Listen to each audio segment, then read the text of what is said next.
வணக்கம் நண்பர்களே, நம்முடைய சேனலுக்கு உங்கள் அனைவரையும் அன்புடன் வரவேற்கிறேன். கதையை தொடங்குவதற்கு முன் மறக்காமல் சப்ஸ்கிரைப் செய்து உங்கள் ஆதரவை தாருங்கள். இதோ ஒரு சுவாரஸ்யமான புதிய கதை உங்களுக்காக. வாழ்க்கையில் எதிர்பாராத தருணங்கள் நம்மை கொலைய செய்வதுண்டு. என் கணவர் ரவி இறந்து சில நாட்களே ஆகியிருந்தது. அந்த பெரிய வீட்டில் தனிமை என்பது பேயாக வந்து என்னை அச்சுறுத்தியது. என்னுடன் தங்கியிருந்த என் கணவரின் தம்பி கவின் வெறும் வயது சிறுவன். அவனை நான் என் தம்பியாகவே பார்த்தேன். அவனும் என்னை அண்ணி அம்மா என்றுதான் அழைப்பான். தனிமையில் தூங்க பயந்து கவினை என் அறையில் வந்து படுத்துக்கொள்ள சொன்னேன்.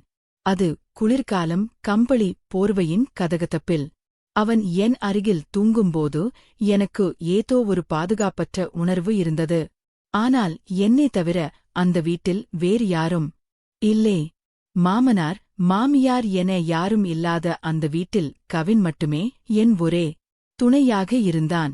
வயது சிறுவன் என்றாலும் கவின் பார்ப்பதற்கு நல்ல வளர்ந்த இளைஞனை போல இருப்பான்.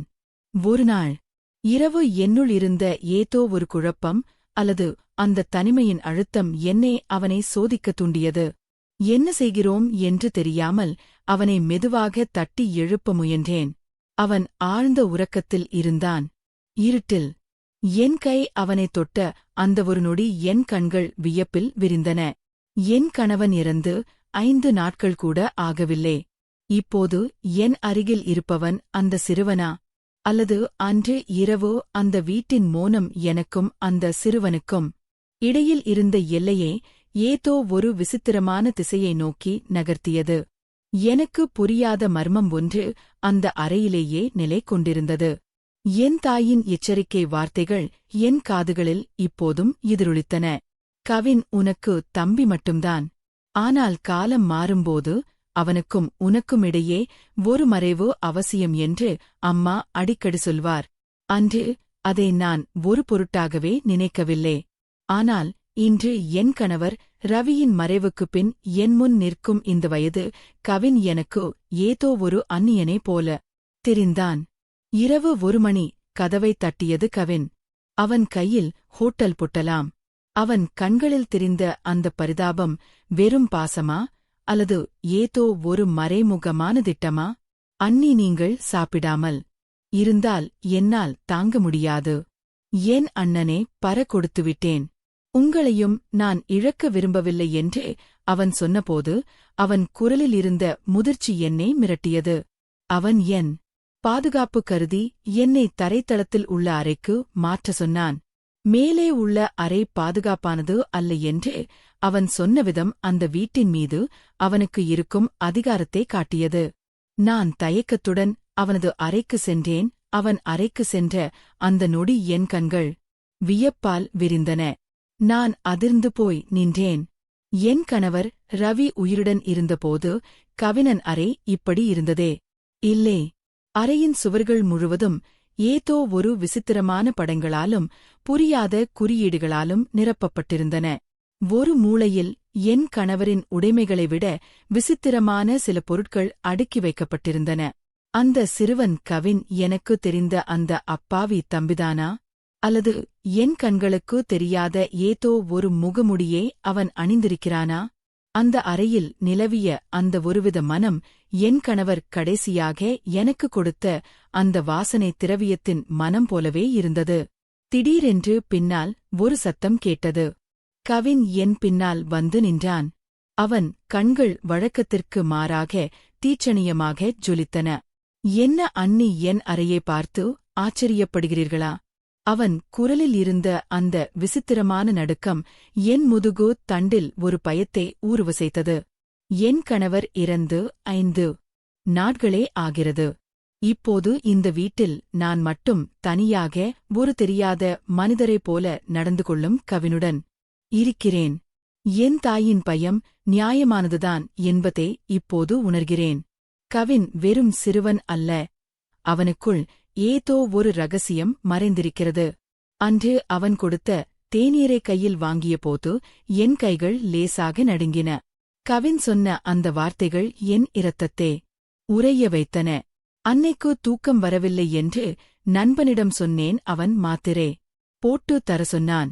என்ன ஒரு யதார்த்தமான ஆனால் பயங்கரமான விளக்கம். ஒரு வயது சிறுவனால் எப்படி இவ்வளவு சாதாரணமாக ஒரு பெண்ணின் உணர்வுகளைக் கட்டுப்படுத்தும் முடிவை எடுக்க முடியும்? நான் டீயே கொடுக்காமல் டேபிளில் வைத்தேன். கவின் இதில் தவறி இப்படி யாரையும் கேட்காமல் மருந்துகளைக் கொடுப்பதோ ஆபத்து என்று நான் கண்டிப்புடன் கூறினேன். ஆனால் அவன் முகத்தில் எந்த குற்ற உணர்ச்சியும் இல்லை. மாறாக அவன் உதடுகளில் ஒரு விசித்திரமான மெல்லிய புன்னகை அரும்பியது.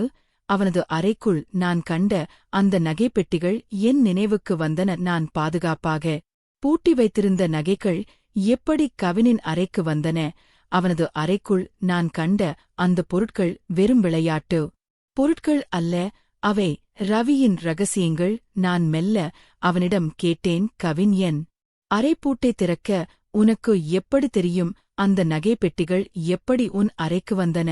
அவன் தீயை குடித்துக் கொண்டே என்னை தீர்க்கமாக பார்த்தான். அவன் கண்கள் இப்போது ஒரு சிறுவரின் கண்களாக இல்லை, ஒரு முதிர்ந்த சூழ்ச்சி நிறைந்த மனிதரின் கண்களைப் போல அவை மின்னின. அண்ணி அண்ணன் இறப்பதற்கு முன்னரே எனக்கு எல்லாம் தெரியும். அவர் இந்த வீட்டில் எதை மறைத்து வைத்திருந்தார் என்பது எனக்கு மட்டும்தான் தெரியும். நீங்கள் அண்ணனைத் தேடி அலைந்தீர்கள், நான் அண்ணன் விட்டு சென்ற அதிகாரத்தைத் தேடினேன் என்றான் அவன். என் இதயம் பணப்படுத்தது. இந்த வீட்டில் நான் பாதுகாப்பாக இருப்பதாக நினைத்தேன். ஆனால் நான் ஒரு சிங்கம் இருக்கும் குகையில் மாட்டிக்கொண்டேன் என்பதை இப்போது உணர்ந்தேன். அவன் என்னை அவன் அறைக்கதவு லேசாக திறந்திருந்தது. இந்த வாய்ப்பை நழுவ விடக்கூடாது என்று நான் உள்ளே நுழைந்தேன். அவன் சொன்ன அந்த நேர்மையான நபர் யார் என்று தெரிந்து கொள்ள அந்த அறையை அலசினேன். மேஜையின் அடியில் ஒரு பழைய டைரி இருந்தது. அகை திறந்தபோது என் கண்கள் கலங்கின. அதில் என் கணவர் ரவியின் கையெழுத்தில் சில வரிகள் இருந்தன. கவின் சிறுவன் அல்ல, அவன் மூளையில் ஏதோ ஒரு விசித்திரமான மாற்றம் இருக்கிறது. அவன் என்மீது வைத்திருக்கும் இந்த அதிகப்படியான பாசம் காலப்போக்கில் பேராசையாக மாறிவிட்டது. அவன் என்னை பாதுகாப்பதாக சொல்கிறான், ஆனால் உண்மையில் அவன் என்னை சிறை வைக்கிறான். அந்த டைரியின் பக்கங்களை மாற்றியபோது கடைசி பக்கத்தில் ஒரு முகவரி இருந்தது. அது நான் பார்க்கக்கூடாத ஒரு இடத்தில் முகவரி. அப்போதுதான் கதவோ சத்தமிட்டு திறந்தது. கவின் வாசலில் நின்று என்னை பார்த்துக் கொண்டிருந்தான். அவன் கையில் அதே வாசனை திரவியத்தின் பாட்டில் இருந்தது. அவரது கண்கள் சிவந்து போயிருந்தன. அண்ணி, நீங்கள் டைரியை பார்த்துவிட்டீர்களா? நான் உங்களை பாதுகாக்கத்தானே பார்த்தேன். ஏன் மீண்டும் என் நம்பிக்கையை சோதிக்கிறீர்கள்? அவன் குரல் அறை எங்கும் எதிரொலித்தது. நான் உறைந்து போய் நின்றேன். இந்த சிறுவன் என் கணவரை என்ன செய்திருப்பான்? இவன் சிறுவனா அல்லது ஏதோ ஒரு தீய சக்தியின் உருவமா? என் சொந்த சகோதரர்கள் மீது எனக்கு இருந்த நம்பிக்கை அந்த நிமிடமே உடைந்து சிதறியது. என் தம்பிகள் தங்களது மனைவிகளின் கட்டுப்பாட்டில் இருப்பதை நான் முன்பே அறிந்திருந்தேன். ஒரு கைம்பெண்ணாக அவர்களிடம் தஞ்சம் புகுந்தால் என் வாழ்நாள் முழுவதும் அவர்களின் தயவில்தான் கிடக்க வேண்டும். என் சுயமரியாதையை அடகு வைக்க எனக்கு விருப்பமில்லை. கவின், நீ சொல்வதுதான் சரி. இந்த நகைகளை விற்று நமக்கென்று ஒரு சிறிய வீட்டே வாங்கிக் கொள்வோம். பிறகு யாருடைய தயவும் நமக்கு தேவையில்லை என்று நான் முடிவெடுத்தேன். என் வார்த்தைகளை கேட்ட கவினின் முகத்தில் ஒருவிதமான வெற்றி புன்னகை மின்னியது. அந்த புன்னகையில் ஏதோ ஒரு தீமை ஒழிந்திருந்தது. அதே அன்று என்னால் உணர முடியவில்லை. ஆனால் ஒரு கேள்வி என் மனதை அரித்துக் கொண்டே இருந்தது. என் நகைகளை நான் மிகவும் பாதுகாப்பான லாக்கரில் வைத்திருந்தேன். எந்த அடையாளமும் இல்லாமல் அந்த பூட்டுக்களை அவன் எப்படி திறந்தான்? ஒரு வயது சிறுவனால் எப்படி இது சாத்தியம்? மறுநாள் காலை கவின் அந்த நகைப்பெட்டியுடன் ஒரு நபரை அழைத்து வந்தான். அவன் பெயர் சலீம். பார்ப்பதற்கு மிகவும் மரியாதையான மனிதனாக தெரிந்தான். அம்மா, உங்கள் நகைகளை நான் விற்கிறேன். ஆனால் இதற்கு சட்டப்படி உங்கள் கணவரின் இறப்பு சான்றிதழும் இன்னும் சில ஆவணங்களும் தேவைப்படும் என்றே அவன் கூறினான். நான் அந்த ஆவணங்களை தேடி என் கணவரின் அலமாரியே திறந்தேன். அங்கே நான் கண்டது என் கணுக்காலையே நடுங்க வைத்தது என் கணவர். மறைவதற்கு சில நாட்களுக்கு முன்பு வரை கவினின் பெயரில் ஒரு பெரிய சொத்து உயில் எழுதப்பட்டிருந்தது. அந்த உயிலில் கவினின் நடவடிக்கைகளில் எனக்கு ஏதோ பயம் இருக்கிறது. அவன் சாதாரணமானவன் அல்ல. அவனது ஒவ்வொரு அசைவிற்கும் பின்னால் ஒரு பெரிய சதி உள்ளது என்று ரவி எழுதி வைத்திருந்தார். அந்த உயிரைப் படித்த கவின் என் அருகில் வந்து நின்றான். அண்ணி அண்ணன் எனக்கு பயந்தார். ஆனால் அவர் எனக்கு கொடுத்த அதிகாரத்தை நான் முறையாக பயன்படுத்தப் போகிறேன். நீங்கள் என்னை தடுத்தால் அண்ணனுக்கு நேர்ந்த கதிதான் உங்களுக்கும் என்று மிகவும் மென்மையான ஆனால் நடுக்கம் தரும் குரலில் மிரட்டினான். அந்த அறையின் கதவுகள் தானாகவே பூட்டிக் கொண்டன. என் சகோதரரிடம் உதவி கேட்டிருக்கலாமோ என்று தோன்றியது. ஆனால் இப்போது காலம் கடந்துவிட்டது. கவினின் கையில் இருக்கும் அந்த பெரிய கத்தி அவன் சிறுவன் அல்ல, அவன் ஒரு ஆபத்தான வேட்டைக்காரன் என்பதை எனக்கு உணர்த்தியது. சலீம் என் நகைகளை வாங்கிக் கொண்டு போனான். கவின் என்னை பார்த்து, அண்ணி, இனி இந்த வீடு உங்களுடையது அல்ல, இது என்னுடையது. நீங்கள் என்னுடைய கட்டுப்பாட்டில் வாழ வேண்டும் என்றான். நான் இப்போது ஒரு சிறை கைதி. என் கணவரின் தம்பி என்று நினைத்த அந்த சிறுவன் இப்போது என் எஜமானனாக மாறிவிட்டான்.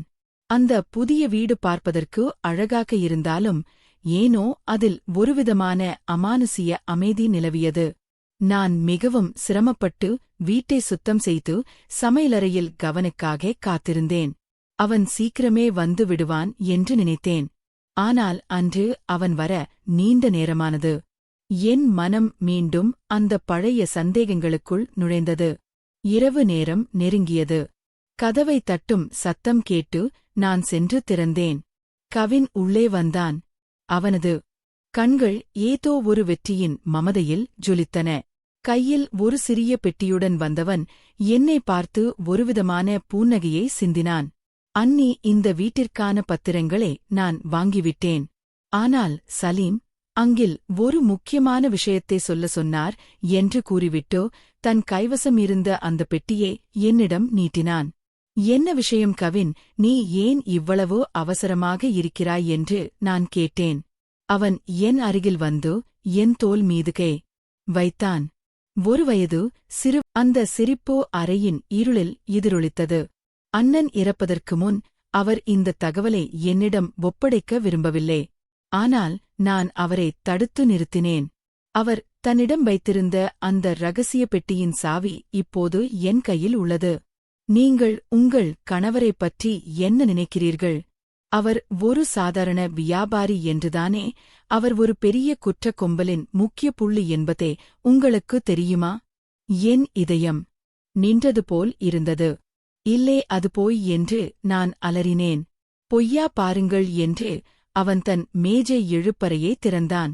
அதில் என் கணவர் ரவியின் கையொப்பமிட்ட ஆவணங்கள் இருந்தன. ஆனால் அதில் இருந்த பெயர்கள் எல்லாம் நான் அறியாதவை. கவின் என்னை ஒரு நாற்காலியில் அமர வைத்து என் முகத்தை பார்த்தான். அவன் கையில் இருந்த ஒரு சிறிய கருவி என் கணவரைப் பற்றிய பல உண்மைகளை ஒவ்வொன்றாக சொல்லத் தொடங்கியது.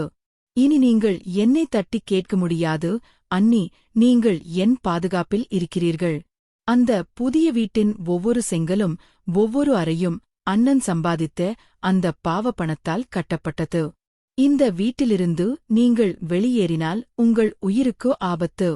நான் உங்களை காப்பாற்றுகிறேன் என்று சொன்னது வெறும் வார்த்தைகள் அல்ல, அது ஒரு எச்சரிக்கை. கவின் எழுந்து நின்றான்.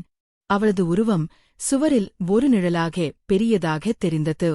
அந்த நிழல் ஒரு சிறுவனுடையது அல்ல, என் கணவர் ரவியைப் போலவே இருந்தது. இன்று இரவு நீங்கள் தூங்க வேண்டிய அவசியமில்லை. அண்ணி, நான் சொல்லப் போகும் உண்மைகள் உங்களை உழுக்கப் போகின்றன. அண்ணன் ஏன் இறந்தான்? அவன் இறப்பிற்கும் அந்த வயது கவினுக்கும் என்ன சம்பந்தம் என்பதே இன்று நீங்கள் தெரிந்து கொள்ள வேண்டும் என்றான். அவன் கையில் இருந்த அந்த சாவியை என்னிடம் நீட்டினான். அது அந்த ரகசிய அறைக்கான சாவி. கதவை திறந்தால் என் கணவரின் உண்மையான முகத்தைக் காண வேண்டியிருக்கும். கதவை திறக்காமல் இருந்தால் கவினன் அடிமையாக இருக்க வேண்டியிருக்கும். இவ 9 மணி. கதவை யாரோ மிக ஆக்ரோசமாக தட்டினார்கள். கவின்தான் திரும்ப வந்திருக்கிறான் என்று உறுதியாக தெரிந்தாலும் அவன் வந்த வீதம் என்னை உறைய வைத்தது. கதவைத் திறந்தபோது அங்கே நின்றிருந்தது கவின் மட்டுமல்ல, அவனோடு அடையாளம் தெரியாத இருவர் கருப்பு உடையில் நின்றிருந்தனர். அவன் என் வீட்டுக்குள் நுழைந்தபோது அவனது கண்களில் இருந்த அந்த தீய சுடர் இன்னும் அதிகமாகியிருந்தது. அண்ணி, நான் சொன்னதை யோசித்தீர்களா? இந்த காலம் முடிய இன்னும் சில நாட்கள்தான் இருக்கிறது.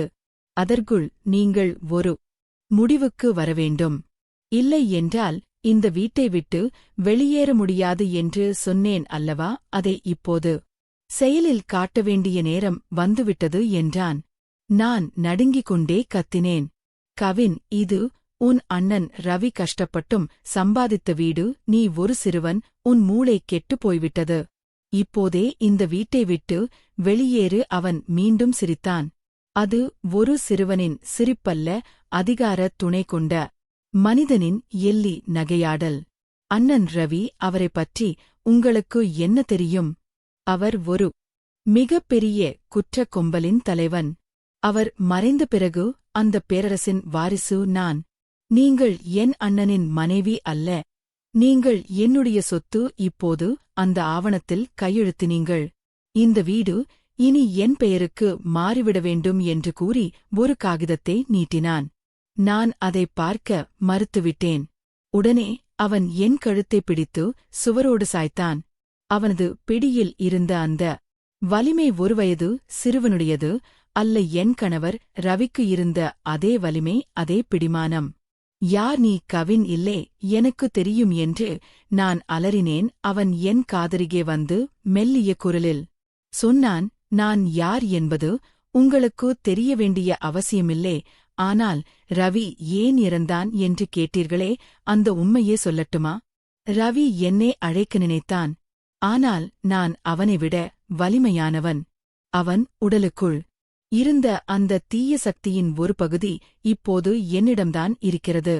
இது முடிந்தவுடன் நம் திருமணம் நடக்கும். இல்லையென்றால் அடுத்த பலி நீங்கள்தான். அவனோடு வந்திருந்த அந்த இருவர் வீட்டின் எல்லா பக்கங்களிலும் கருப்பு துணைகளைக் கொண்டு ஜன்னல்களை மறைக்கத் தொடங்கின. நான் இந்த வீட்டின் 4 சுவர்களுக்குள் முற்றிலுமாக சிறை வைக்கப்பட்டுவிட்டேன். கவின் இப்போது எனக்கு முன்னால் ஒரு அரக்கரை போல நின்றான். எனக்கு தப்பிக்க வழி தெரியவில்லை. இந்த காலம் முடிவதற்குள் நான் இந்த நரகத்திலிருந்து வெளிவர வேண்டும். கதவின் பூட்டைத் திறக்க முயன்றேன். ஆனால் கவின் சாவியே தன் கையில் வைத்திருந்தான். அந்த சாவி ரவியின் பழைய ரகசிய அறையின் சாவி. அதில் ஏதோ ஒரு விசித்திரமான மாயம் இருப்பதை அன்றுதான் உணர்ந்தேன். நான் மீண்டும் அந்த அறைக்குள் நுழைந்தால் அங்கே என் கணவரின் ஆன்மா அல்லது என்னை காப்பாற்றக்கூடிய ஏதோ ஒரு ஆதாரம் இருக்குமா? அல்லது கவினின் வலையில் நான் நிரந்தரமாக சிக்கிக் கொள்வேனா? வெளிப்புற கதவை நான் சாதியபோது அந்த ஆட்களின் வசைகளும் இகழ்ச்சியான சிரிப்புகளும் என் வீட்டு சுவர்களைத் துளைத்தன. இந்த உலகம் ஒரு பெண்ணை எந்த கண்ணோட்டத்தில் பார்க்கிறது என்பதை உணர்ந்தபோது என் இதயம் சுக்குநூறாக உடைந்தது. ஆனால் இந்த அவே பெயருக்குப் பின்னால் கவினின் சதி இருப்பதைக் கண்டு நான் நடுங்கினேன். அவன் என்னை முற்றிலுமாக தனிமைப்படுத்தி தன் கட்டுப்பாட்டில் கொண்டு வரத்தான் இந்த திட்டத்தை தீட்டியிருக்கிறான். திடீரென்று அறையின் உள்ளே இருந்து ஒரு மெல்லிய சிரிப்பு சத்தம் கேட்டது. அது கவினின் குரல். அவன் எப்போது வீட்டிற்குள் வந்தான்? அவன் எங்கே மறைந்திருந்தான்? நான் திடுக்கிட்டு திரும்பினேன். அவன் இருண்ட மூலையில் நின்று கொண்டிருந்தான். அண்ணி, இப்போது புரிகிறதா? இந்த உலகம் உங்களை வாழவிடாது. அந்த ஆட்கள் சொன்னது போல இப்போது உங்களை ஆதரிக்கவும் உங்களுக்கு பாதுகாப்பு தரவும் இந்த உலகில் யாருமில்லை. நான் மட்டும்தான் உங்கள் நிழல். நான் மட்டும்தான் உங்கள் துணை என்றான் அவன். அவரது குரல் இப்போது மிகவும் மென்மையாக, ஆனால் ஒரு அரக்கரின் உறுதி தன்மையோடு ஒலித்தது. நீதான் இதை செய்தாயில்லையா? அந்த ஆட்களை இங்கே வரவழைத்து என் நற்பெயரைக் கெடுத்தது நீதான் என்று நான் அவன் மீது பாய்ந்து செல்ல முயன்றேன். அவன் என் கைகளை பிடித்து அழுத்தினான். அவன் கைகள் இரும்பை போல குழுந்திருந்தன. ஆமாம், நான்தான் செய்தேன். நீங்கள் உங்கள் குடும்பத்தையோ உறவினரையோ தேடி சென்று விடக்கூடாது என்பதற்காகத்தான் இதை செய்தேன். இப்போது ஊர் மக்கள் அனைவரும் உங்களை ஒரு தவறான பெண்ணாகவே பார்க்கிறார்கள். நீங்கள் வெளியே சென்றாலும் எவரும் உங்களை ஏற்க மாட்டார்கள்.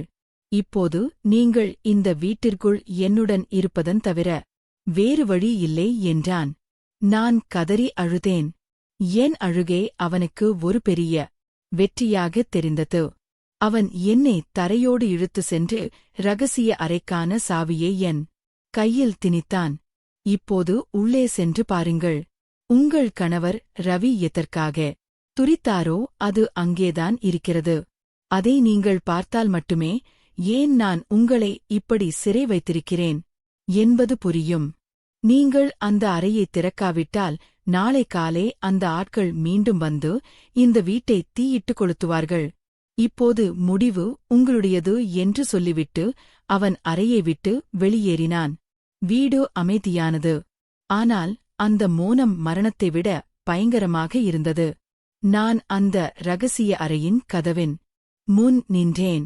என் கணவர் ரவியின் மர்மமான கடந்த காலம், என்னை பழிவாங்கும் ஒரு வயதில் சிறுவன் சிதைக்கப்பட்ட என் கன்னியம் அனைத்திற்கும் ஒரே விடே அந்த அறையில்தான் இருக்கிறது.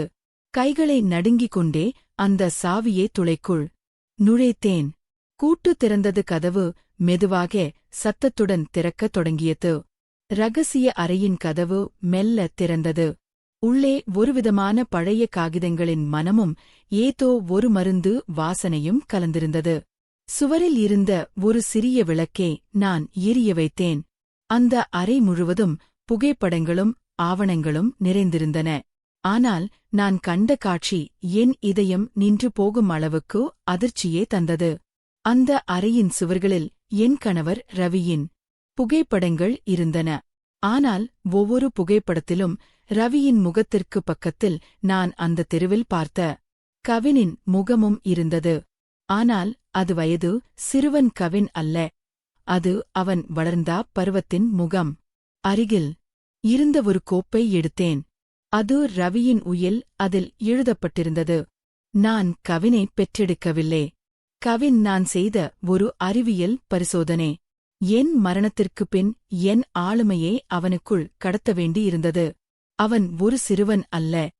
அவன் எனக்கு பதிலாக இந்த உலகத்தை ஆள படைக்கப்பட்ட ஒரு குளோன். அவனுக்குள் என் நினைவுகளும் என் வன்மமும் என் அறிவும் திணிக்கப்பட்டிருக்கிறது. என் உடல் நடுங்கியது. கவின் என்று நான் அழைத்தது ஒரு சிறுவனே அல்ல, என் கணவன் ரவியின் மற்றொரு வடிவத்தே.